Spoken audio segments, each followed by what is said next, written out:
Le Congo, c'est un pays béni. Le Congo, c'est un pays qui a également un capital humain sérieux, voulais-je dire, des hommes capables qui peuvent réfléchir un nouveau Congo, un Congo meilleur. Voilà pourquoi, chère autorité, vous étiez très nombreux à m'exiger, je précise bien, à m'exiger d'aller chercher le docteur Silas, qui est un écrivain, qui est également expert en politique étrangère. Il est ici, l'homme qui voit le grand Congo pour les jours à venir, l'homme qui enseigne le leadership. Il est ici avec nous, docteur Silas, soyez le bienvenu. Merci beaucoup Delphin, c'est un plaisir d'être sur ce plateau. Je précise bien, on m'a exigé. Ça me fait peur quand vous dites ça. Merci parce que vous étiez tellement occupé avec d'autres préoccupations. Vous avez dit pour la nation, vous pouvez quand même venir aider parce que la nation a besoin de vous écouter. Docteur Silas, le Congo c'est un grand pays. C'est un 8e sommet. Nations Unies, le chef de l'État a parlé. Il fallait avoir les hommes capables, faits, pour essayer un peu de décrypter et offrir à la nation les analyses meilleures. Est-ce le Congo manque les vrais hommes pour relever les défis de la RDC? Si le Congo manque les vrais hommes pour relever les défis de la RDC. Merci pour l'invitation. Vous permettez que je salue vos téléspectateurs qui vous suivent. Je ne dirais pas d'emblée que le Congo manquerait des hommes pour relever les défis, parce que les hommes, on en a. Nous avons un potentiel humain énorme. Je l'ai souvent dit, lorsqu'on considère notre population, près de 65% de la population congolaise a moins de 30 ans. Ça, c'est de 1. Et de 2, la population congolaise est tellement liée au sort que l'on réserve à sa patrie.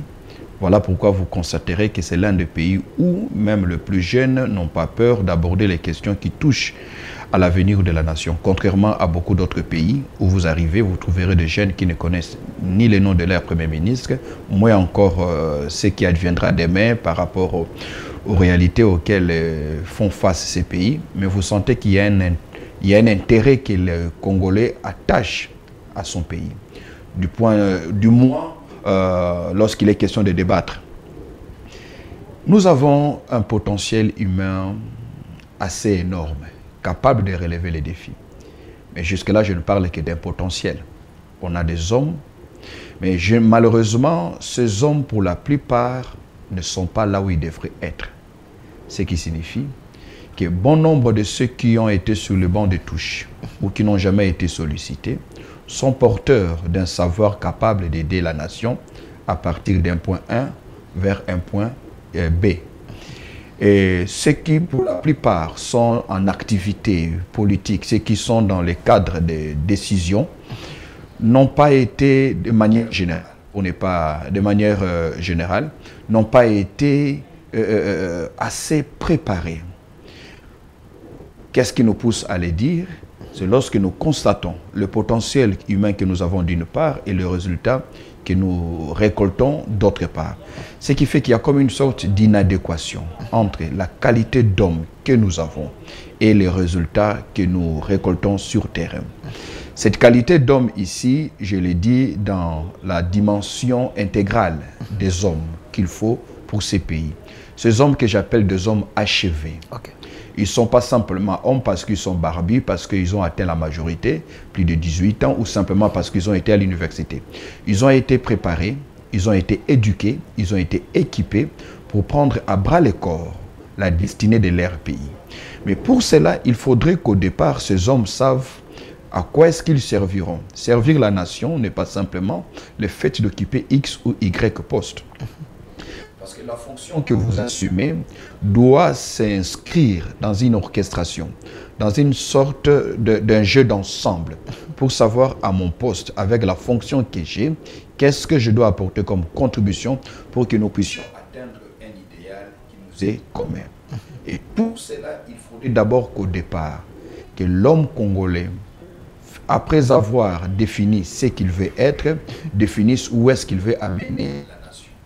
Parce que le véritable résultat que le prochain prochaines générations exigeront de nous, c'est que nous avions transformé ces pays en les rendant beaucoup plus meilleurs que nous l'avions trouvé. Et pour cela, il faut des hommes. Les hommes ici, ce n'est pas simplement en termes de quantité, mais plutôt en termes de qualité. Mais d'où viendra cette qualification? Je reviendrai encore dans ce que je disais tantôt.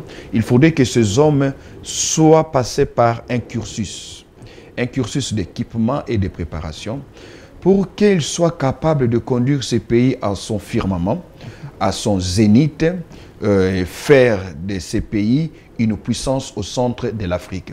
Le Congo ne manque pas les hommes. Mais les systèmes dans lesquels nous fonctionnons excluent le meilleur d'entre nous et donnent beaucoup plus de la chance aux plus courageux et aux plus audacieux. Ce qui signifie les têtes les plus pensantes sont quelquefois disqualifiées au profit de ceux qui vont faire les djalelo ou de ceux qui vont faire le fanatisme. Et ça revient surtout lorsque nous voulons plus une politique populiste en lieu et place d'une politique de résultats. Or, au stade où nous sommes aujourd'hui, avec le go que nous voyons, la volonté politique que nous voyons de part et d'autre dans les chefs de nos dirigeants, c'est pour nous l'occasion de saisir la balle au bon pour donner mieux que ce que nous avions donné jusque-là, parce qu'il y a possibilité de donner mieux. Ces hommes, ils existent. Mais ces hommes n'existaient pas simplement dans les partis politiques. Ces hommes n'existaient pas simplement dans les regroupements politiques. Parce qu'il faudrait toujours éviter de donner l'impression que votre intelligence ne suffit pas aussi longtemps que vous n'êtes pas détenteur d'une carte de parti politique ou membre d'une organisation politicienne. Les savants dans ces pays, on les a. Les têtes pensantes dans ces pays, ce n'est pas ce qui nous manque. Nous avons toujours eu. Et pas seulement aujourd'hui, depuis notre accession à l'indépendance. Mais le problème, c'est que c'est dans la sélection, dans le recrutement que nous pêchons le plus. Nous pêchons le plus parce que nous nous rabattons à la tribu, nous nous rabattons aux partis politiques, nous nous rabattons et pourtant les savoir-faire, les savoir-être, les savoir-vivre, on les a aussi dans les chefs de beaucoup d'autres Congolais qui sont ici sur place et encore beaucoup d'autres qui sont parmi les 10 millions de Congolais que nous avons dans la diaspora. Donc, si je comprends bien, on fait la sélection, mais on ne privilège pas la méritocratie, mais voilà, plutôt les régionalismes. Les régionalismes, les tribalismes, les militantismes. Okay. Mais tout ça, se trouve dans un système, parce que vous venez de dire que non, il y a un problème du système. Les Congolais qui étaient en train de vous suivre, et veut comprendre les systèmes, c'est quoi? Parce que le chef de l'État avait dit à un moment que je vais déboulonner l'ancien système. Très bien. Au fait, notre problème est un problème systémique. C'est les systèmes qui posent problème, ce ne sont pas les hommes. Voilà pourquoi on changera les hommes autant de fois que l'on voudra. Aussi longtemps que le système restera comme tel, on aura les mêmes plaintes, on aura les mêmes difficultés que nous avions déplorées hier. On le fera. D'ailleurs, il vous suffit d'écouter quelquefois le chef de l'État. Il s'est plaint de la justice, il s'est plaint du comportement du Congolais, parce que le système reste le même. Or, on ne change pas un système juste seulement en changeant les acteurs. Parce qu'il est plus facile de changer les acteurs que de changer un système. On ne peut pas non plus changer un système sans avoir pensé l'alternative. Parce que le système ne peut être remplacé que par un système. Et vous devez vous rassurer que le système qui sera mis en place sera de loin meilleur et beaucoup plus prolifique, productif que le système à démanteler. Donc on a fait partie des acteurs, comme le chef de l'État l'a dit, démanteler les systèmes. Mais nous nous plaignons des mêmes mots, nous nous plaignons des mêmes histoires parce que l'homme congolais en soi n'a pas changé. Voyez-vous? Donc, changer le système, c'est qu'il faudrait comprendre. Le système est avant tout d'ordre mental. Le système n'est pas au niveau de la Constitution. De l'administration? Non. Le système est d'abord d'ordre mental. Il est d'ordre culturel. La conception que le Congolais a du pouvoir, c'est quoi? La conception, quand on dit qu'il faut changer le système, il faudrait changer ces paradigmes. Voilà, les termes appropriés. Okay. Il faudrait changer de paradigme, amener un nouveau narratif. Pas en termes de discours simplement, mais en termes de comportement et en termes d'habitude. Ce qui suppose, le miracle à faire, c'est le miracle dans le chef du Congolais, pour que ces Congolais de père et de mère, comme on aime bien les dire, réfléchissent différemment que celui qui a existé hier. Sinon, ce Congolais accompagnera le Congo comme on accompagne un cercueil dans un cimetière. Et ça, c'est très dangereux. Donc, le système est d'abord d'ordre culturel et d'ordre mental. Comment est-ce que nous, Congolais, nous concevons le pouvoir? Vous serez nommé aujourd'hui Delphin, vous avez les capacités, vous avez toutes les capacités intellectuelles et morales, mais vous constaterez que c'est votre propre famille qui vous dira « c'est notre tour à nous ». Comment pouvez-vous expliquer dans un pays aussi où le niveau de vie est aussi précaire comme celui-ci, que les gens festoient une fois qu'ils sont nommés? C'est déjà pour vous dire qu'il y a un problème. C'est comme un joueur qu'on met sur le terrain à la 87e minute. Lorsque l'équipe est en train de perdre 3-0, il rentre sur le terrain, mais à peine rentré sur le terrain, il enlève son maillot pour jubiler parce qu'il descend. Ça signifie simplement qu'il n'a pas compris les enjeux, qu'il n'a pas compris, il n'a pas compris les impératifs. Voyez-vous? Parce que normalement, on ne devrait pas fêter. Parce que le mal est tellement profond qu'on devrait se poser la question, est-ce que dans les timings, dans les cadres qu'on m'a placés pour assumer telle fonction, serais-je en mesure de relever ces défis? Mais regardez, nous festoyons parce que, en réalité, pour nous, le pouvoir est un moyen par lequel nous allons améliorer notre condition sociale. Pour nous, c'est un moyen par lequel nous allons engager nos cousins, nos frères, ainsi de suite. Voilà pourquoi, eux aussi, sans même nous voir directement, ils peuvent fêter déjà, parce qu'ils disent, c'est maintenant notre tour. Donc, cette mauvaise perception que nous avons du pouvoir a fait à ce que la République a été beaucoup plus perçue comme une vache laitière, une vache à lait, et non pas comme étant une machine pour la transformation du peuple et l'amélioration de notre espace national, notre espace commun. Il faudrait le changer. Quand on dit que le mal est systémique, le mal est systémique aussi parce que la façon dont nous avons conçu le pouvoir, c'est quoi le pouvoir pour nous? Le pouvoir devait en principe être perçu comme un moyen pour atteindre un but. Et le pouvoir ne devait pas être perçu comme étant le but lui-même. Mais malheureusement, nous avons inversé. Ce qui signifie que c'est pourquoi la plupart d'entre nous se battent, c'est pour accéder au pouvoir. Les Anglais disent « and so what ?» Après le pouvoir, qu'est-ce qui arrive après?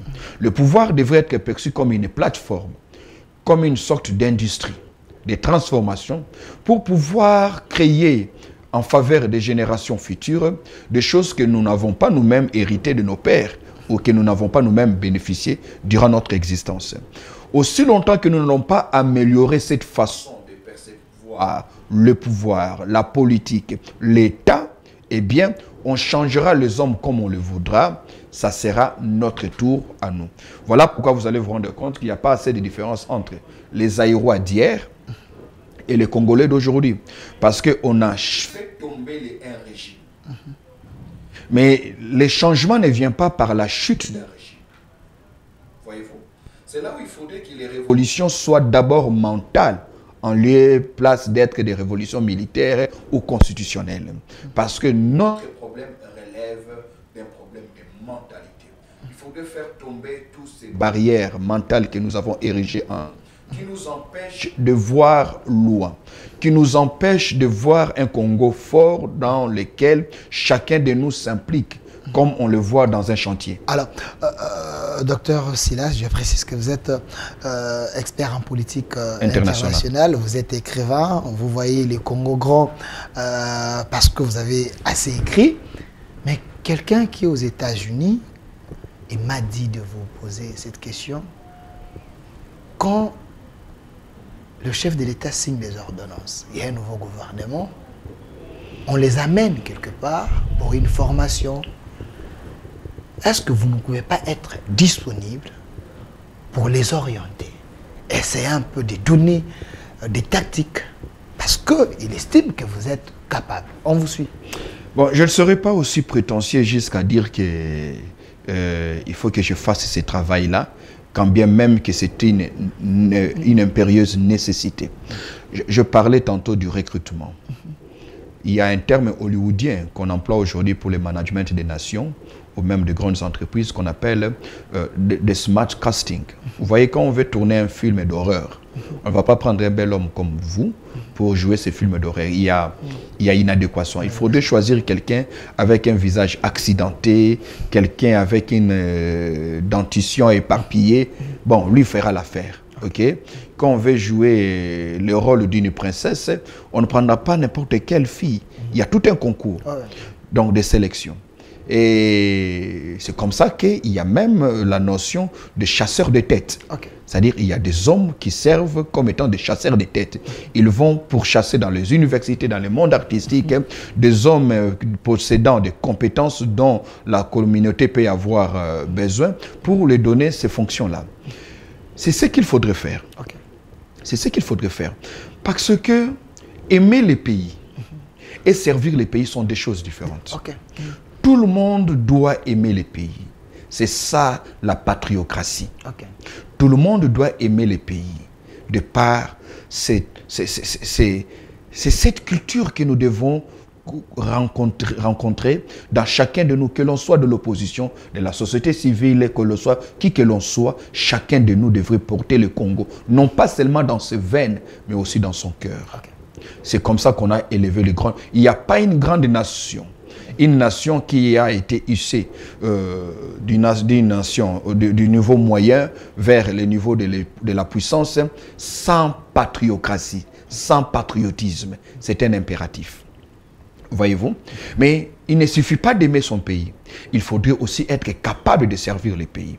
Il n'y a aucune compétence pour aimer son pays, mais il y a des compétences qui sont requises pour servir son pays. Pourquoi? Lorsque vous laissez la gestion de la chose publique à des hommes qui n'ont pas été initiés, techniquement parlant, intellectuellement parlant, moralement parlant et même spirituellement parlant, eh bien, ils vont desservir la nation en lieu et place de la servir.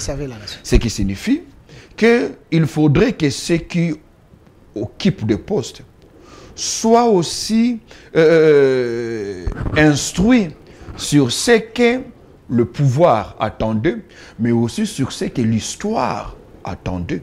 Parce qu'il faudrait servir la nation dans une mandature, mais inscrire votre servir dans la logique d'un futur lointain. Ceci est tellement important de le faire que lorsqu'on parviendra à cela, on n'ira pas d'un parti politique aux fonctions ministérielles, on n'ira pas d'un parti politique directement à une entreprise publique, on n'ira pas d'un parti politique parce qu'on peut aimer les pays. Celui qui aimerait le pays plus que tout le monde ne sera pas toujours le meilleur serviteur de la République. D'où il faudrait des moments de remise à niveau, des moments d'acquisition de certaines compétences pour dire, voilà par exemple, le problème que nous rencontrons du point de vue sécuritaire. Mais on ne peut pas limiter ces problèmes simplement avec l'implication de l'armée, parce que construire une puissance n'est pas seulement l'apanage de l'appareil militaire, mais c'est aussi l'apanage de tout le secteur qui constitue notre système étatique. Il faudrait, par exemple, je donne un exemple, que déjà à l'école primaire, qu'on enseigne à l'enfant congolais que s'il faudrait se battre un jour pour la nation, je devais considérer les services militaires non pas comme un service abandonné aux moins instruits, mais moi aussi je pourrais y aller. C'est-à-dire déjà à l'école primaire, à l'école universitaire, ainsi de suite. Comme ça, on va aboutir à une sorte d'orchestration. Et c'est là où je parle du leadership collectif. C'est-à-dire un leadership qui implique chacun de nous à donner le meilleur de soi pour ériger une nation forte. Parce qu'on n'aura pas une nation puissante simplement parce qu'on a une armée puissante si l'espace religieux est faible. Si l'espace religieux diminue l'humanité de l'homme qui croit en Dieu ou qui adhère à la religion, si l'espace religieux ne le construit pas suffisamment, on n'aura pas une nation puissante. Si le niveau social de famille enlève au père de famille son autorité en tant que père parce qu'il n'est pas en mesure de nouer les deux bouts du mois, on n'aura pas une nation puissante. Voilà pourquoi il y a cette image en face de vous. Ça, c'est la fonction publique. Ok. Quand vous regardez ces fonctionnaires, ils donnent l'image de la misère. Vous êtes écrivain, vous enseignez le leadership. Dans ces secteurs si importants de la nation, les ministres de la fonction publique étaient en train de vous suivre, M. Liaou, il peut faire quoi pour élever les défis dans ces secteurs? Bon, je crois qu'il y a déjà beaucoup de réformes qui sont en train d'être entreprises dans ces secteurs de la fonction publique, hein, qui restent la monture la plus importante pour le fonctionnement d'une société, parce que pour une société qui se respecte, on peut survivre sans gouvernement, on ne saura pas survivre sans administration publique. Okay. Parce que c'est ça même l'âme d'un État. Nous sommes assis sur ce fauteuil, on voit la couleur de ces velours, de ces tissus, mais la fonction publique, c'est ce bois qu'on a mis à l'intérieur, qu'on ne sait pas voir, grâce auquel nous allons nous asseoir. Quand on tombe d'une chaise, ce n'est pas parce que le tissu s'est déchiré, c'est parce que le bois a connu une fissure. C'est la même chose. Une nation dont l'administration est malade ne peut pas prétendre à la puissance, ne peut pas prétendre se présenter en externe en tant qu'un État puissant, parce que on ne peut pas se projeter en puissant à l'externe si en interne on est parasité par des petits soucis d'ordre administratif. Okay. Ce qu'il faudrait plutôt faire... La fonction publique, c'est les piliers. C'est les piliers, c'est l'architecture même interne d'une société qui se respecte. Voilà pourquoi on a plus plaisir à être membre, on a plus plaisir à être membre de la fonction publique, à travailler dans la fonction publique, que d'être ministre de l'État. Voyez-vous, dans les sociétés qui se respectent, celui qui travaille dans la fonction publique se sent honoré. Ok? Et il travaille pour cette fonctionnalité étatique, pour que cette fonctionnalité soit maintenue, sinon l'État se meurt. Ok? Alors, pour cela, il faudrait penser à quelque chose, parce que recourir tout le temps aux grèves, ainsi voir la précarité dans laquelle vivent la plupart de nos fonctionnaires, c'est vrai, je viens d'apprendre qu'il y aura une amélioration à partir du mois de janvier. Ça, ce sont des actes, des faits à louer, à apprécier. Mais il ne faudrait pas seulement qu'il y ait hausse avec l'enveloppe salariale réservée aux fonctionnaires, mais il faudrait plutôt qu'il y ait équité dans la distribution de la cagnotte nationale. C'est-à-dire quoi? Il faudrait de plus en plus réduire l'écart entre ce que touche le fonctionnaire et ce que touche le ministre, qui en principe sont aussi fonctionnaires de l'État. Donc il est quelque part anormal que les uns... Il y a l'inégalité. Inégalité énorme qu'on ne sait pas expliquer. Ce qui conduit nos fonctionnaires dans des combines qui finalement ne fait que grossir les manques à gagner pour l'État. Voyez-vous? Donc un autre moyen pour corrompre, pour mettre fin à la corruption et aussi au coulage des recettes, c'est d'assurer aux uns et aux autres un dû convenable et correspondant aux efforts que l'on fournit de part et d'autre. Il faudrait réduire. Ces grands pays, avec la démographie, avec le peuple que nous avons, pensez-vous avec un budget de près de 16 milliards ou 17 milliards, on peut rendre heureux chaque fonctionnaire? Bon, écoutez, ce n'est pas à l'État de rendre les hommes heureux. Parce que même dans les pays où les gens sont le mieux payés, ils ont le taux de suicide le plus élevé, simplement pour dire que ce n'est pas le salaire qui vous rend heureux. Le bonheur est tributaire à beaucoup d'autres facteurs. Ok, mais quand on considère ce que nous avons aujourd'hui, 16 milliards, comparativement à ce que nous avions il n'y a pas eu longtemps, 4 milliards, 5, 6 milliards, il faudrait quand même reconnaître que c'est un pas énorme qui a été effectué. Le problème n'est pas, d'abord, il faudrait aussi dire que ce budget n'est que prévisionnel. Ce sont des prévisions. Ouais, prévisions budgétaires. Voilà. Est-ce qu'on a aussi réussi à récolter les 16 milliards, à les rendre réels? Ça, c'est de 1. Et de 2, là où se pose le sérieux problème, c'est dans la distribution. L'on s'est plaint que la majeure partie de ces budgets est alloué au fonctionnement des institutions. Il semble que les institutions consomment beaucoup. Donc, nous avons des institutions budgétivores. C'est là où il faut faire appel à un management sérieux. Voilà pourquoi un management non complaisant. Okay. C'est-à-dire pour dire, il faudrait que chacun de nous comprenne ce qu'est l'austérité. Il faudrait que chacun de nous comprenne comment vivre en serrant sa ceinture. Il faudrait au préalable aussi, si nous voulons, avec ces 16 milliards de dollars, que chacun de nous ressente quand même les changements tant vantés, il faudrait que l'on puisse déjà réduire. Ça, c'est mon vœu. Si jamais le président a été réélu après ces élections, qu'on ait au moins un gouvernement avec un gouvernement de 30 personnes, 30 membres, c'est déjà bon. Mais c'est une mission impossible, docteur. Non, non, ce n'est pas une mission impossible. Par rapport à la démographie, et nous avons plus de 900 partis politiques. Je parle avec le ministre de l'Intérieur. Plus de 900. Agréés. Plus de 900 partis. Ça, c'est un record que nous battons. Aujourd'hui, chaque parti politique a son quota. Et surtout, c'est compliqué. Même si le chef de l'État veut qu'il y ait un gouvernement réduit de 25-30 personnes, mais nous sommes si nombreux. Nous sommes un grand pays, un pays continent. Mais est-ce qu'il vous a dit que pour récompenser le partenaire politique, il faut nécessairement qu'il soit ministre ou bien qu'il soit vice-ministre? Il y a beaucoup de choses à faire.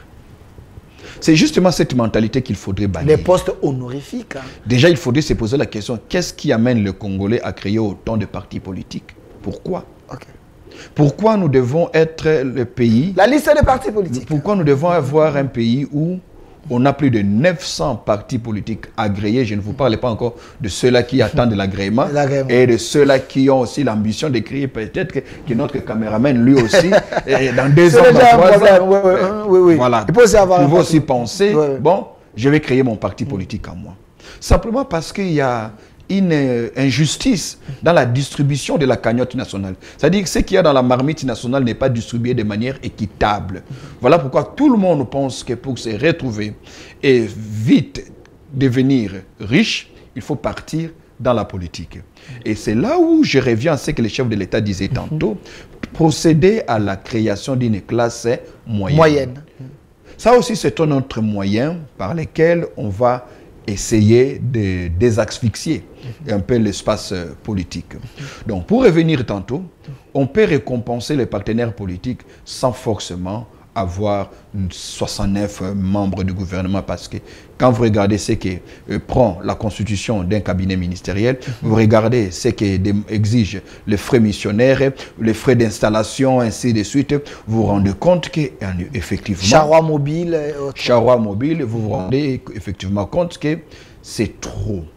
C'est là où il faudrait que les leadership s'imposent, sans pour autant frustrer les partenaires politiques, parce qu'on aura besoin d'eux, mais aussi faire comprendre aux uns et aux autres que nous ne sommes pas ici pour nous servir, nous sommes ici pour servir l'État, servir la nation. Nous sommes ici pour écrire en lettres d'or notre parcours et notre passage dans les annales de l'histoire du Congo, pour que les générations à venir disent que nous avons été l'une des meilleures mandatures que ce pays a connues. Et aujourd'hui que l'opportunité se présente, il ne faudrait pas être complaisant. Voyez-vous, il ne faudrait pas être complaisant, parce que ce qui tue aussi ces pays, c'est l'hyperpolitisation. C'est le fait de vouloir tout considérer avec un regard politicien. À un moment donné, il faudrait plus faire appel à l'intelligence managériale au lieu de toujours faire appel à l'intelligence politicienne. Alors, Dr Silas, je précise que Dr Silas, il est expert en politique étrangère, il est écrivain, c'est celui qui enseigne le leadership en République démocratique du Congo. Il a tellement, les élèves aujourd'hui sont également dans les institutions. Quelqu'un m'a demandé, une autorité m'a demandé de ne pas mettre à côté cette question, que je vous la pose. Est-ce impossible que le Congo puisse avoir tout simplement des blocs? Des blocs. Au lieu d'avoir plus de 900 partis politiques, comme aux États-Unis, il y a des démocrates et d'autre côté, en France, il y a ceux de gauche et des de droite. Est-ce impossible? Parce qu'apparemment, cela peut aider la nation à avoir une vision, chaque bloc avoir une vision, au lieu d'avoir dans un regroupement politique, Union Sarré autre, vous avez des libéraux, vous avez, est-ce impossible? Non, il n'y a rien qui ne soit impossible. Lorsqu'on a de la volonté, de la bonne foi, on peut toujours se surpasser. Mais la question qu'il faudrait plutôt se poser, est-ce que les Congolais sont capables de travailler ensemble? Une très belle question. Ça, c'est une question d'ordre anthropologique et sociologique. Est-ce que le Congolais, dans sa composition mentale, dans sa composition culturelle, est-il capable? Parce que cette pléthore, on le voit même dans les milieux ecclésiastiques, on le voit dans les milieux des orchestres. C'est-à-dire que la difficulté de l'intelligentsia congolaise, c'est d'accepter de rester en bloc et de travailler en bloc. Et c'est ce qui rend l'unité nationale être un chantier presque difficile à construire. Parce que nous avons du mal à faire avancer une idée lorsque ce n'est pas nous qui présidons. Okay. Nous avons du mal à accepter quelque chose, surtout lorsque ce n'est pas moi qui suis sur l'affiche. C'est possible, voyez-vous, c'est possible, mais est-ce que le problème, c'est l'homme congolais ou bien le problème, c'est le nombre de partis politiques? Okay. Parce qu'au départ, lorsque le président Mobutu va démocratiser notre système politique avec son fameux discours du 24 avril 1990, au départ, l'idée, c'était cela. À partir du monopartisme au bipartisme, qu'on ait des blocs. Mais là encore, vous avez vu la difficulté du Congolais, parce que pour les Congolais, ça sonne bon qu'on vous appelle président. Ça sonne bon qu'on vous appelle chef. Ça sonne bon qu'on vous appelle autorité morale. Nous sommes tellement dans la titromanie que nous ne nous posons pas la question sur la qualité de la contribution que nous apportons pour l'émergence d'un Congo fort au centre de l'Afrique. Pour cela, il faudrait que l'homme politique congolais accepte de pouvoir s'émanciper de certaines tares qui nous maintiennent au bas de l'échelle. Et pour ça, il faudrait aussi que l'homme politique congolais accepte de pouvoir arrondir, sortir de certaines guéguerres, du reste stériles, pour regarder dans la même direction. Parce qu'il n'y a qu'au Congo où vous trouvez un parti socialiste qui est opposé à un autre parti Par socialiste. exemple, ici, si vous voyez MSR, vous voyez PPRD, voilà, UDPS, MLC et...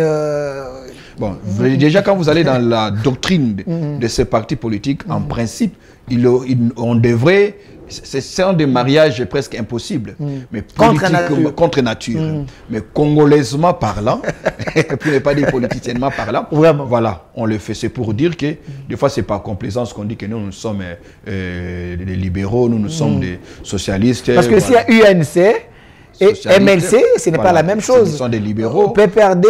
Donc, c'est tout ça les problèmes. C'est tout ça les problèmes. C'est là où je parlais d'un nouveau système. Ok. Nouveau système qui part d'un véritable changement des mentalités. Modifier un peu cette congolité. Lorsqu'on parle de la congolité, quelle est la substance? Qu'est-ce qui fait l'homme congolais? Qu'est-ce qui fait l'universitaire congolais? Quand il réfléchit à gauche, pourquoi il ne réfléchit pas à droite? Okay. Quels sont les facteurs qui l'ont poussé à agir de la sorte et à toujours agir de la sorte? Est-ce qu'il y a possibilité de modifier ces choses-là? Et c'est là où je parle de la nécessité de changer nos paradigmes, parce que ce sont nos paradigmes qui nous trahissent et qui nous maintiennent dans la misère et dans la pauvreté. À cause de ces paradigmes, les nations voisines nous regardent comme des sous-hommes, et pourtant nous sommes autant hommes qu'eux. Est-ce que ce n'est pas un problème de manque de repères? Oui, oui, mais je vais vous dire aussi que les repères ne s'imposent pas. Les repères ne sont pas les dons du ciel. Détrompez-vous. Les repères, il faut de la détermination. Les repères, on n'en manque pas, mais nous devons nous-mêmes créer nos repères à nous. Okay. Comment créer nos repères à nous? C'est en sublimant certains d'entre nous, hier, aujourd'hui et pourquoi pas demain, qui vont se démarquer. Qui vont se démarquer par une moralité exemplaire, qui vont se démarquer par un discours rassembleur, qui vont se démarquer par des résultats qui attestent combien l'on peut devenir grand par le travail et non pas par la tricherie. Les repères que vous avez en France, aux États-Unis et partout ailleurs, c'est aussi la nation qui a fait leur sublimation. C'est la nation qui décide qui et qui fera partie, aura accès au Panthéon. C'est-à-dire, ces repères, nous devons nous-mêmes le prendre. Mais ces repères-là, devenir un repère, il y a aussi un prix à payer. Parce que les repères, ici, fonctionnent. Ceux qui veulent être aujourd'hui considérés comme des repères devraient d'abord afficher une posture de père. Parce que les repères devraient avoir une posture de père.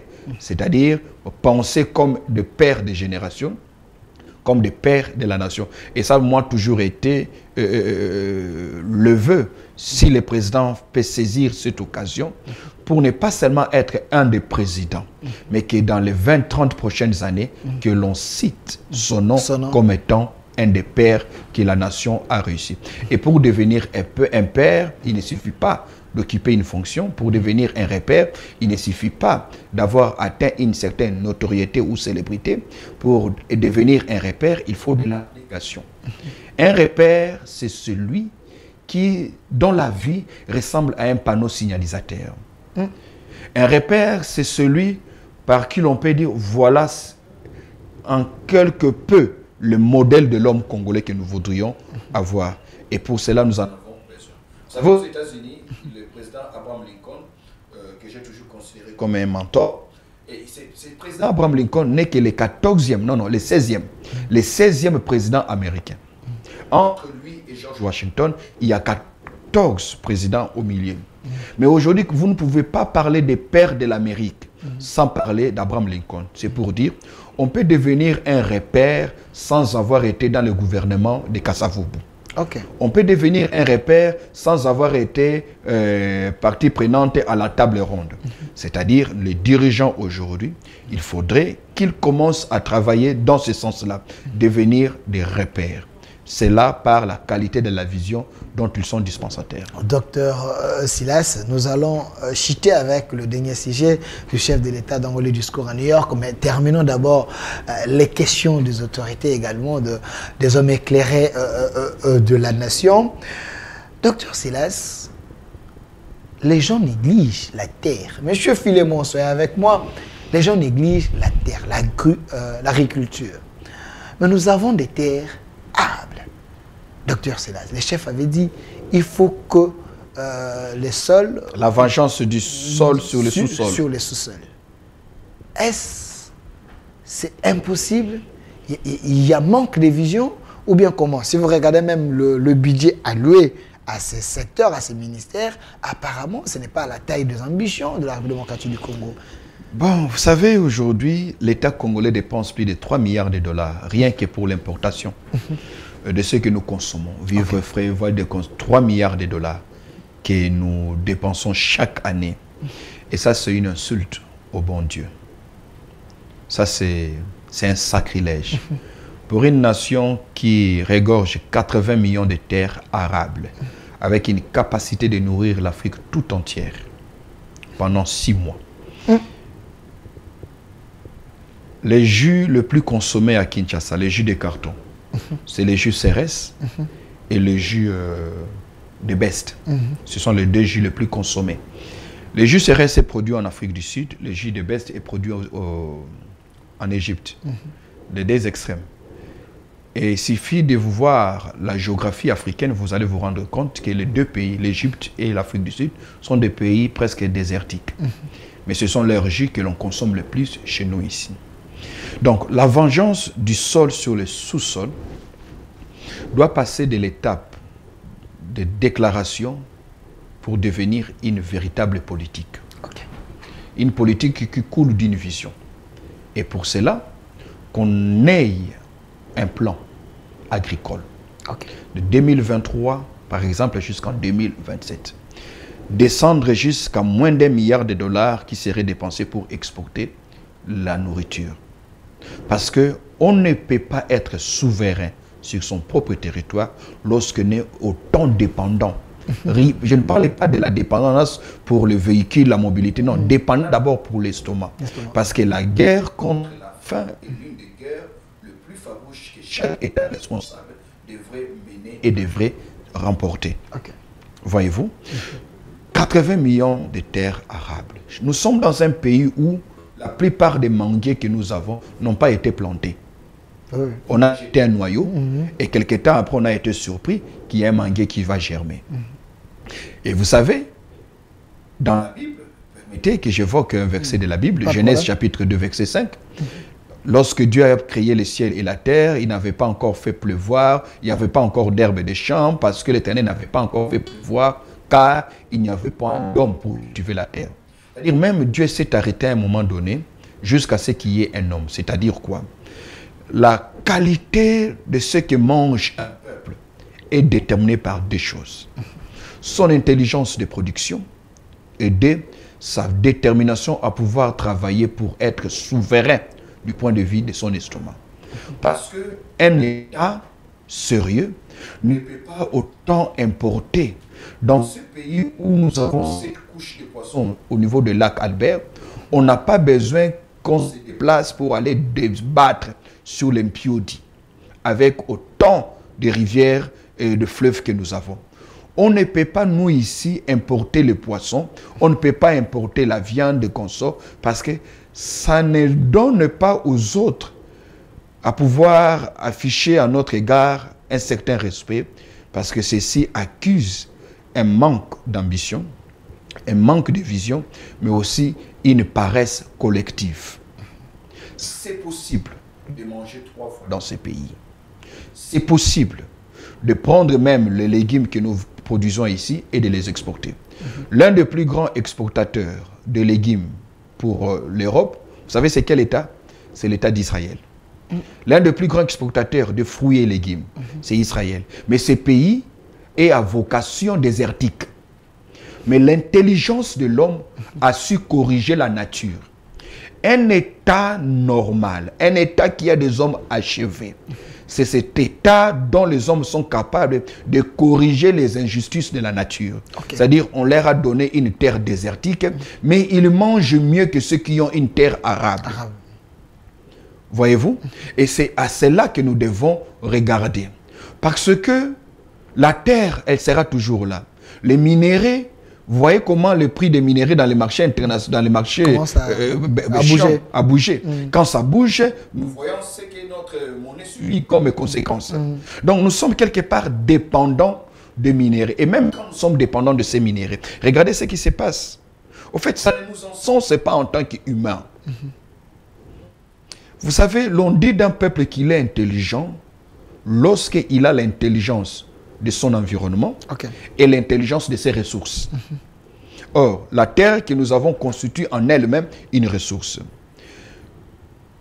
L'intelligence d'un peuple qui a l'intelligence de ses ressources, c'est-à-dire que ce peuple a assez d'intelligence pour pouvoir identifier les ressources qu'il a, pour pouvoir extraire ces ressources, pour pouvoir les transformer. Parce qu'une autre insulte au bon Dieu, un autre crime contre l'intelligence, c'est lorsque les grumes sont coupés dans le Bandundu, traversent les avenues de Kinshasa, prennent la direction de Matadi Kibala jusqu'à Matadi, dans leur état naturel. Ça aussi, ce n'est pas normal.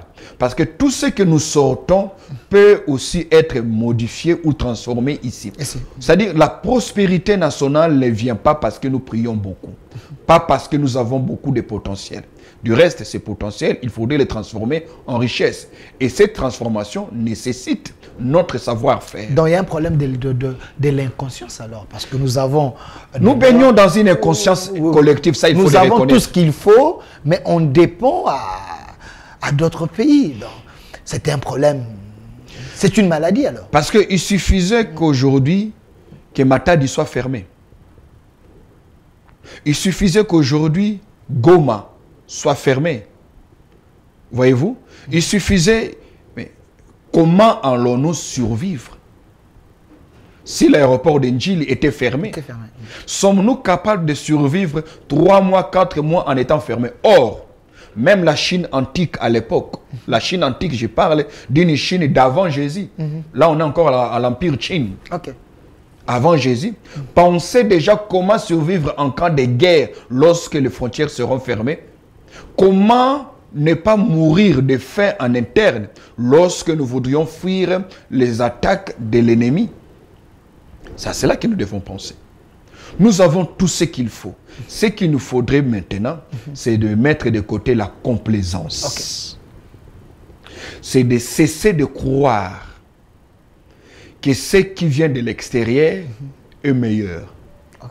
C'est d'accepter de donner une autre forme à notre Mwamba, Nguba. C'est d'accepter de donner un autre moyen de conservation à notre Chikwang. C'est d'accepter de penser comment pouvons-nous conserver le pondu pendant un mois sans qu'il perde son goût original. C'est de penser comment créer cette classe moyenne-là. Et amener les jeunes gens à investir dans le domaine agricole. Les terres existent. Pensez comment mettre en place de la pratique, que nous ayons de voies de sectes agricoles praticables. Parce que nous mangeons une fois quelque part aussi, parce que quelque part, ce qui est produit dans le fond du Congo ne se peut pas être acheminé ici. Parce qu'il y a un problème de route. Mais là, il y a plusieurs ministères qui entrent en concours, qui entrent en danse. C'est comme ministère ça. de l'Industrie. Mais c'est pour ça qu'on a un gouvernement, on a un but commun, et chaque ministère joue sa partition. Alors il faut aussi mettre donc pensez que la réussite avec le ministère de l'Agriculture, non, c'est pas que la ministère de l'Agriculture, il y a le ministère plutôt, excusez-moi, le ministère de l'Agriculture, il y a le ministère des Infrastructures, et chacun de l'économie, finance, et même le ministère de l'Intérieur, parce que les gens ne vont pas travailler là où c'est ville et sécurité. Les gens ne vont pas aller dans les champs. Combien de femmes ont été violées à l'Est dans les champs? Aucun homme responsable ne laisserait sa femme aller dans les champs du matin au soir pour travailler, de peur qu'elle soit violée, de peur qu'elle soit tuée. Donc vous comprenez que c'est toute une orchestration. Voyez-vous? Donc une gouvernance, c'est un ensemble. C'est un ensemble. Et là, il faudrait que nous ne soyons plus complaisants. Qu'on travaille pour des résultats bon.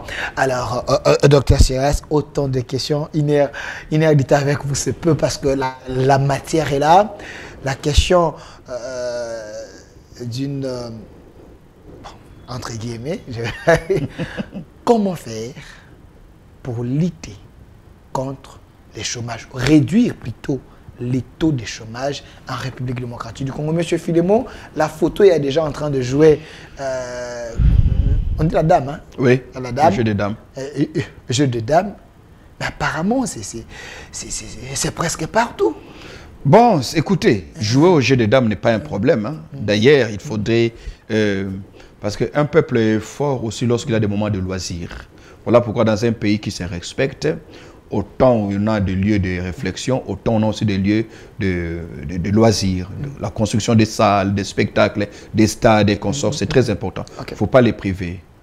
On construit un peuple fort en lui donnant aussi les moyens de célébration. Ça, mais l'image ici montre que c'est les gens inoccupés. Bon, je ne veux pas trop dire que c'est les gens inoccupés parce que toi et moi aussi, on peut jouer au Scrabble. On peut jouer au jeu d'échecs. Au moment de détente, mais ici... Alors, on revient à la question sur la réduction du chômage. Voilà, les taux de chômage. D'abord, il faut Est-ce possible? Bien sûr. Tout est possible. Et comme j'aime bien dire à quelqu'un, l'impossible n'est pas congolais. Tout est possible. Bonne volonté, détermination, abnégation au préalable. Une vision. Voilà. Vision et puis un plan, un programme. Tout est possible.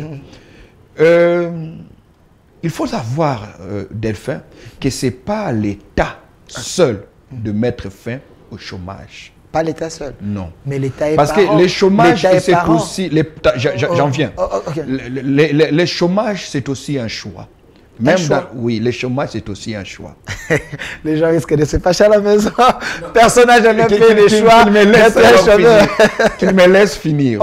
C'est un choix parce que même dans les pays les plus développés, où le taux de l'employabilité est très élevé, quand même de chômeurs. Je viens de Londres il y a 2 semaines, où j'ai passé 5 jours. J'ai vu des chômeurs à Londres, des Congolais, qui ne travaillent pas parce qu'il y a des allocations. Donc, ils ont choisi d'être chômeurs parce qu'ils sont pris en charge. C'est là où je parlais du choix comme étant, le chômage comme étant un choix. Ce n'est pas à l'État de créer les emplois.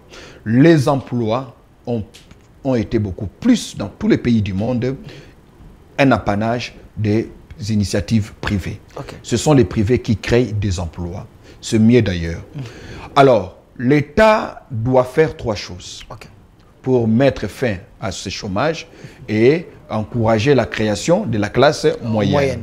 Premièrement, l'État doit assurer un climat favorable à la création des entreprises. Un bon climat d'affaires. Un bon climat d'affaires. C'est-à-dire avec une administration qui est fluide.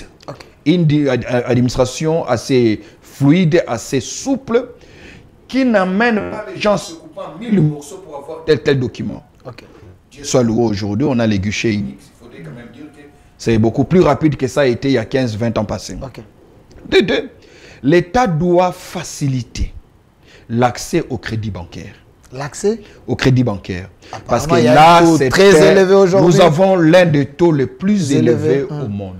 Et regardez déjà, sur les 14 banques que nous avons, les banques privées au Congo, aucune de ces banques n'est une banque à capitaux congolais. Toutes ces banques sont des banques à capitaux étrangers. Donc là déjà aussi, un danger pour un pays. Déjà un danger parce que là aussi ça touche à notre souveraineté nationale. Parce que la question de la souveraineté, on viendra peut-être en parler lors d'une prochaine émission. La question de la souveraineté nationale ne doit pas être réduite simplement à l'espace, au territoire. La souveraineté a beaucoup d'autres aspects qui entrent en ligne de compte. Alors, il faut encourager l'accès, faciliter, voulais-je dire, l'accès au crédit bancaire. Comment un Congolais peut compétir avec un Libanais, avec un Nigérian, avec un Togolais, lorsqu'on tient compte de ces taux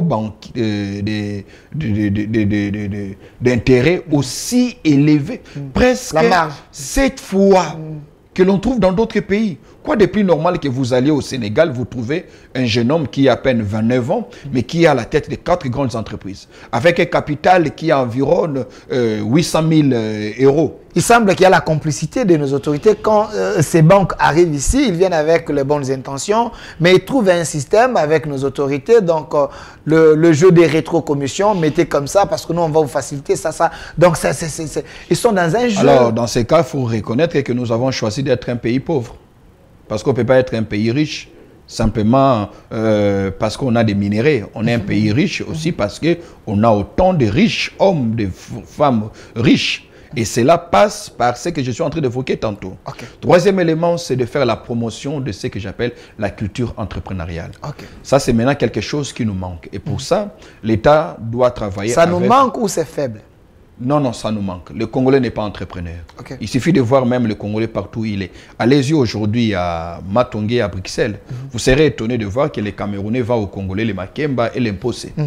Vous serez étonné que les plus grands vendeurs de Mbissia Rukawuka, de Mbissia Mai, c'est un Indien.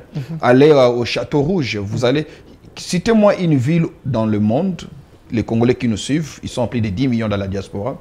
Quel est le produit dans la diaspora dont le Congolais a les monopoles? Je donne un exemple. Quand vous êtes à Kinshasa et que vous voulez acheter des pièces de rechange pour les véhicules, vous allez chez les Nigérians. Nigérians, Guinéens. Voilà. Quand vous voulez aller dans le supermarché, vous allez chez les Indo-Pakistanais, vous avez les Libanais. Vous voulez vous acheter un habit, consort, vous allez à Kato, Louvois, consort, ce sont des Ouest-Africains. Si elles le font chez nous, il est censé que nous aussi, ailleurs, nous le fassions. Vous allez en Afrique du Sud, par exemple, quand vous voulez acheter, les Congolais ne vendent que ce qu'ils vendent au marché Gambela de Yoville, à Djobour par exemple. Mais quand vous voulez vous habiller en Afrique du Sud et que vous n'avez pas l'argent pour aller vous habiller dans les grandes boutiques de marques, vous irez dans leur centre-ville. Vous savez qui font l'argent? Ce sont les Éthiopiens, ce sont les Somaliens, ce sont les Érythréens. Ce qui fait qu'en Afrique du Sud, par exemple, la communauté congolaise est la deuxième communauté étrangère la plus importante du point de vue du nombre d'individus, mais du point de vue de la contribution en termes économiques, nous sommes la 6e. Ce qui suppose que les affaires, ce n'est pas trop notre culture. Raison pour laquelle il y a plus de partis politiques que d'entreprises. Maintenant, il faudrait créer cette culture-là. Cette culture, il faudrait la créer parce que c'est la seule voie qui fera ce qu'on ait très vite des millionnaires. créer cette culture. Quand je dis la culture de l'entrepreneuriat, c'est avec tout ce qui y va. Aujourd'hui, dans le leadership, il y a même un aspect, une branche qu'on appelle le leadership entrepreneurial. Parce que la puissance d'un État, c'est aussi dans la capacité qu'a ces citoyens à pouvoir amener en externe leur puissance économique et financière. Aujourd'hui, on vous parle des GAFAM, cet acronyme, Google, Amazon, Facebook, Apple et Microsoft, qui sont toutes des entreprises américaines, créées par des initiatives privées. Et ces multinationales aujourd'hui ont un chiffre d'affaires qui pèse plus que 60 pays à travers le monde. Vous imaginez? Vous imaginez? C'est-à-dire, on ne peut pas dire de la Chine qu'elle est une puissance si ce n'est que l'État chinois qui a les moyens. Non. Il faudrait qu'il y ait aussi des gens comme Alibaba, Jack Ma. Il faudrait qu'il y ait... Aujourd'hui, il n'y a pas une nation puissante si cette nation ne produit pas aussi des millionnaires. Or, chez nous, les avec ces hommes d'affaires, comme à l'époque, on avait des cas de papa, des bébés, des Mokia. Qu'est-ce qui manque que... L'État n'a pas compris sa vocation. L'État n'a pas compris sa vocation. L'État a étranglé certaines initiatives. L'État n'a pas encouragé. Voyez-vous, l'État n'a pas entrepreneurs locaux. Regardez aujourd'hui, Congo Airways tombe en faillite. Vous savez, en principe, aujourd'hui, je devais revenir de Lubumbashi. J'étais censé partir mardi pour revenir aujourd'hui, vendredi. Mais la difficulté, c'est qu'il fallait partir par Ethiopian. Or, il fallait avoir le passeport. Or, mon passeport se trouve dans une des ambassades ici à Kinshasa. Donc, la seule compagnie qui reste, c'est CA, qui est une compagnie privée. Maintenant, imaginez-vous qu'on ait 3 ou 4. On n'aurait pas eu aussi cette incidence, on n'aurait pas ressenti l'impact, combien est difficile à subir avec cette panne que connaît, ces problèmes que connaît Congo Airways. Donc, l'État n'a pas compris. Déjà à l'époque de Mobutu, avec la fameuse réanisation, qui a dépossédé les biens et entreprises appartenant aux expatriés, qui savaient comment faire tourner leurs entreprises pour les donner aux Congolais qui n'étaient pas, aux Aïrois à l'époque, qui n'étaient pas initiés. Entre guillemets, évoluer, mais... voilà, et toutes ces entreprises sont tombées en faillite. Donc j'insiste sur la culture de l'entrepreneuriat. C'est tellement important pour que les jeunes Congolais qui ont $2000 pensent d'abord à une initiative qui mette en place une entreprise au lieu de penser à un iPhone. Que les jeunes hommes qui touchent $700 pensent d'abord s'acheter, créer une entreprise avant de s'acheter une voiture IST. Merci docteur Silas, le temps nous fait défaut. On chute avec cette dernière question, la photo du chef de l'État. On aimerait quand même placer un mot par rapport à son discours. Vous avez suivi comme tout le monde. Quoi retenir? Les opposants disent que le chef a raté l'occasion de se taire parce qu'il était encore une fois de plus trop plaintif. Je ne sais pas qu'est-ce qu'on attend par plaintif. Il faut dire que ces discours étaient très attendus, d'autant plus que c'est les derniers de son quinquennat. Donc, et aussi avec tout ce qu'il y a comme soubresaut et imitation du point de vue de la géopolitique internationale, tout le monde attendait voir ce que le Congo, par le biais de son président de la République, allait dire en émettant son opinion sur ce qui se passe en Ukraine, ce qui se passe. Et c'est vrai aussi que le président de la République n'allait pas ramasser tout ce qui se passe dans le monde. Mais je pense qu'il a quand même touché au point essentiel, à mon avis. Le ton qu'il a utilisé a été un ton ferme. Ça, c'est une très bonne chose. Je ne parlerai pas des plaintes. Je ne parlerai pas des plaintes, mais je parlerai de quelqu'un qui est revenu sur une situation qui a déjà été évoquée dans le passé. Et s'il est revenu, ce n'est pas par répétition, c'est pour insister parce que les solutions n'ont pas suivi. Il y a eu des promesses. La communauté internationale a continué à traîner les pieds pour ne pas apporter ce que nous, en tant que communauté nationale, attendions d'elle, cette nébuleuse communauté internationale. Mais il tient aussi de se poser 2-3 questions que nous devons nous poser.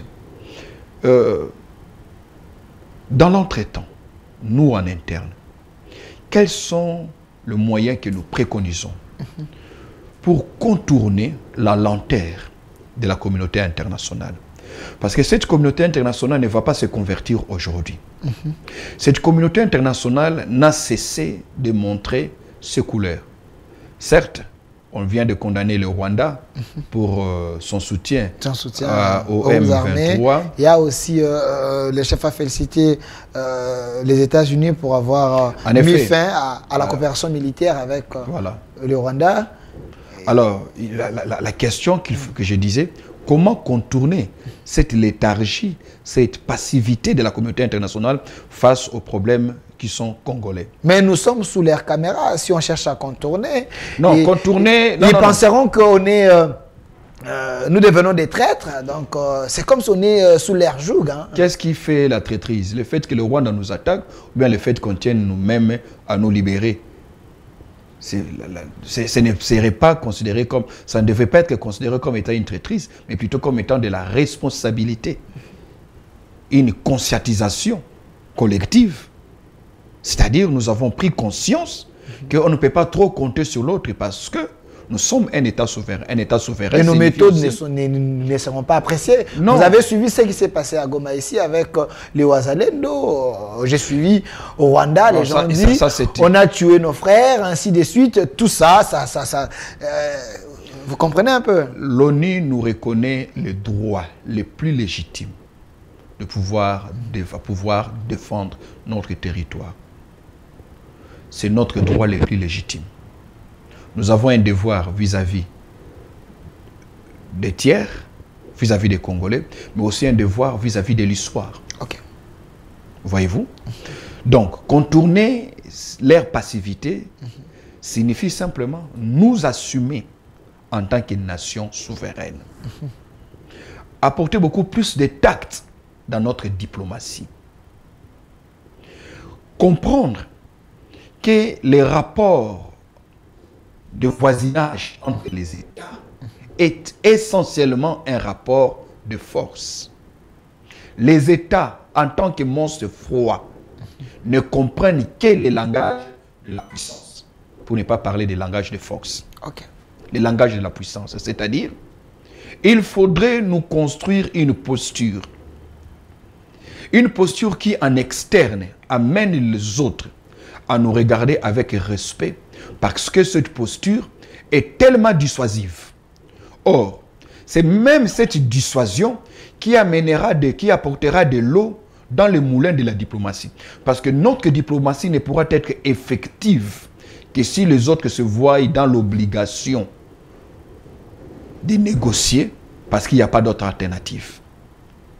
Parce que une diplomatie qui n'est pas accompagnée par une force, c'est comme demander aux gens de danser sans musique.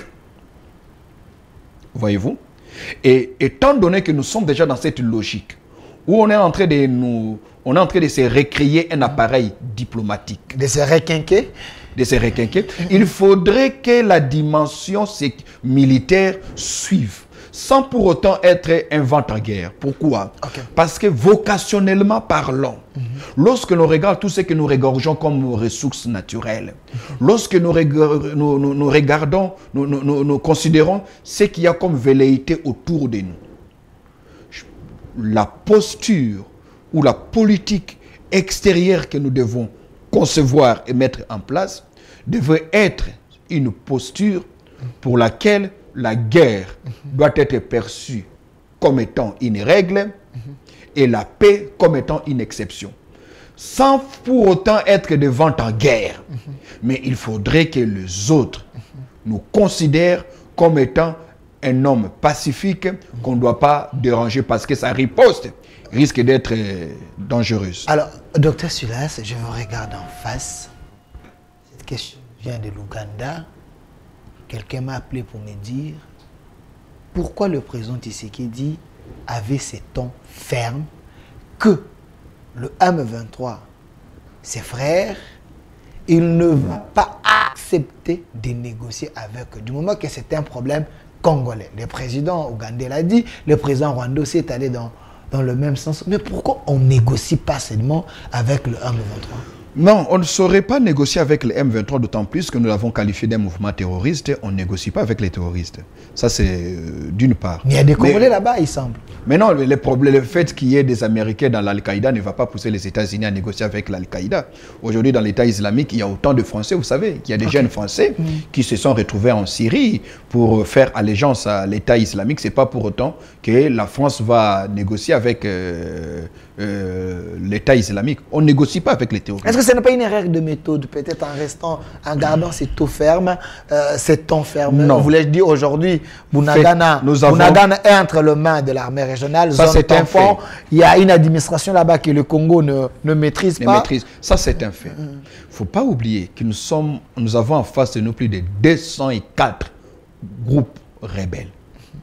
204 groupes rebelles. Partant des dernières estimations, dernières études, enquêtes qui ont été menées, 204. Négocier avec l'un serait ouvrir une voie que vous ne saurez pas refermer. On ne négocie pas avec le mouvement des terroristes, comme celui du M23. Mais dans l'entretemps, on ne peut pas continuer à refuser de négocier, ce qui est naturel, mais il faudrait aussi déposséder ces mouvements terroristes leur prétexte, et aussi travailler de manière à les bouter hors du territoire national. On ne peut pas négocier.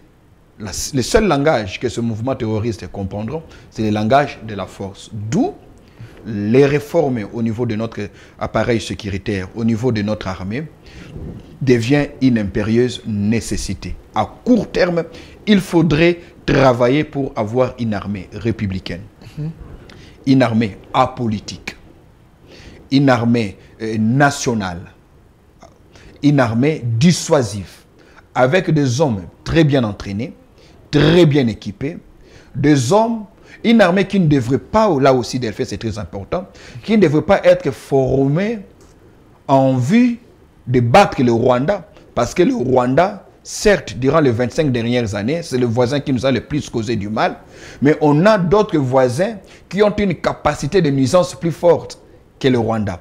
Donc l'armée ne doit pas être créée avec la pointure du Rwanda, mais l'armée doit être créée avec une posture telle que nous voulons être l'une des armées les plus équipées, les mieux formées de l'Afrique. Parce que nous avons 9 frontières et 9 pays limitrophes, donc il faut créer une armée à la dimension de la RDC, pour faire face à tous ces gens-là.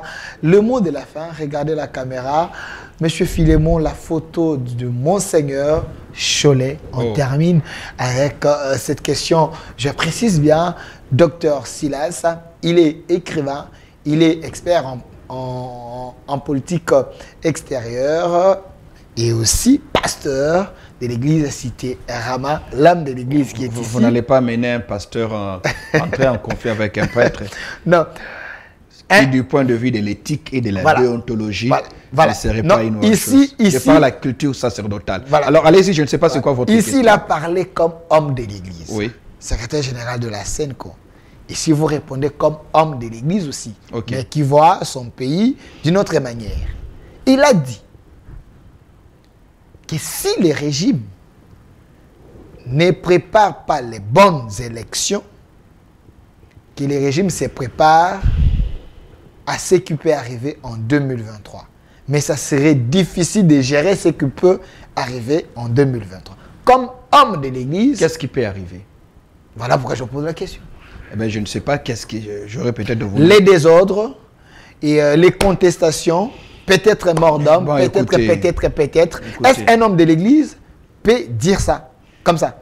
Un homme de l'église ne doit pas souhaiter le trouble. Un homme de l'église ne doit pas faire appel à une quelconque déstabilisation, parce que quand il y a déstabilisation politique, c'est la société tout entière qui est déstabilisée, y compris nos églises et même nos membres qui sont dans X, Y institutions, les écoles vont fermer.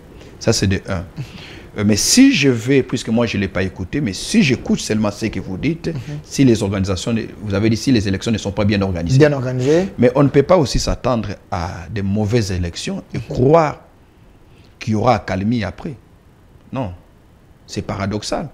réfléchissons en tant Non, qu'intellectuels. c'est dans le sens qu'il faut amener tout le monde dans les processus. Donc Martin Fayoulou, PPRD, Bon, tous là, ces vous gens-là. allez, là, Parce vous, que, quand vous commencez à citer, là, vous allez dans... Non, je cite dans ce sens-là parce qu'il veut que les élections soient inclusives.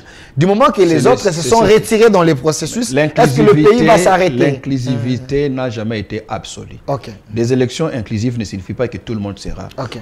On peut dire qu'on a toujours eu des élections inclusives, entre guillemets. Mais toi et moi, on n'a pas toujours été candidats. Je ne sais pas si toi tu es candidat à la députation. Non, non. Moi non plus. Donc je continue à faire mon travail comme je le fais. Organiser de mauvaises élections serait très dangereux. Ok. Ça, c'est un conseil que je donnerai avec beaucoup d'humilité On vous suit. à nos autorités et tout particulièrement à M. Kadima. Ok. Nous avons frôlé des troubles en 2018. Ok. Et ces troubles, quand bien nous avons frôlé, ont laissé de futurs d'ordre tribal très énormes. Vous avez eu des termes pakistanais et talibans. Termes qu'il y a 10 ans au Congo, on n'avait pas. Pour les sociologues, ils vous diront ce que cela signifie. Pourquoi on parle des talibans? Pourquoi on parle, c'est à l'issue des élections. Donc, les contestations, il y en aura toujours. OK? Mais il faudrait organiser les élections de telle manière à ce que les contestations soient d'ordre politicien, mais que ces contestations ne trouvent pas un fondement sur une quelconque injustice. Parce que il faudrait assurer à ceux qui seront élus un climat de paix dans lequel ils vont travailler pour accomplir ce qu'ils auraient promis à leurs électeurs. Donc, l'organisation des élections inclusives, transparentes, ça c'est un vœu que vous et moi en tant qu'intellectuels, nous devons souhaiter. Pour que nous ne connaissions pas de troubles. Vous avez vu ce qui s'est passé en 2006, après les élections. Les troubles qu'il y a eu entre Jean-Pierre Bemba et Kabila. On n'a pas besoin de cela. Nous avons réussi 3 échéances électorales. Donnons aussi la chance aux autorités actuelles de réussir leurs échéances. Parce que ça aussi, c'est leur capacité de gouvernance que le monde est en train d'observer.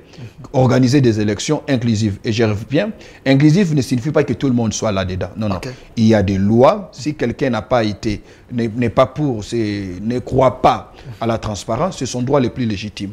On ne va pas attendre tout le monde pour organiser des élections. Merci, Dr Silas. Vous êtes écrivain, expert en politique internationale. Consultant en leadership. Consultant en leadership. Mais j'ai appris, je parlais avec Noël Tchani avant vous, il m'a dit, on a retenu sa loi. Dans cette session, on va en débattre. Un mot. Et vous est-ce que vous pouvez placer un mot? Quelle loi? La proposition de loi Tchani. Des pères et des mères. Des pères et des mères. Il vous suit. Bon, écoutez, d'abord, il faudrait encourager de telles initiatives, que les Congolais fassent des propositions comme ça. Nous en avons besoin parce qu'on ne peut pas seulement attendre que tout vienne de nos élus. C'est son droit le plus légitime. Vous et moi, nous pouvons aussi le faire. Mais je constate, je peur qu'avec tout ce qu'il y a comme velléité, je crains que vous votez cette loi pour être débattue durant cette session, soit de l'huile qu'on jette encore sur le feu. Ça, c'est sans être complaisant. Merci, Dr Tchani. Il a répondu à votre question. Vous êtes en train de nous suivre. Merci aussi à vous, fidèles téléspectateurs. Vous étiez en train de nous suivre sur cette chaîne, la chaîne qui a choisi les bons côtés de l'histoire, CSS Télévision. Restez fidèles à nos programmes et puis dégustez bien cette émission sur nos réseaux. Merci à vous, restez fidèles à nos programmes. La réalisation assurée par M. Lazika et M. Philemon, côté son M. Caleb, derrière la caméra, M. Mosengo, assisté par Miradi. Restez fidèles à nos programmes. Au revoir.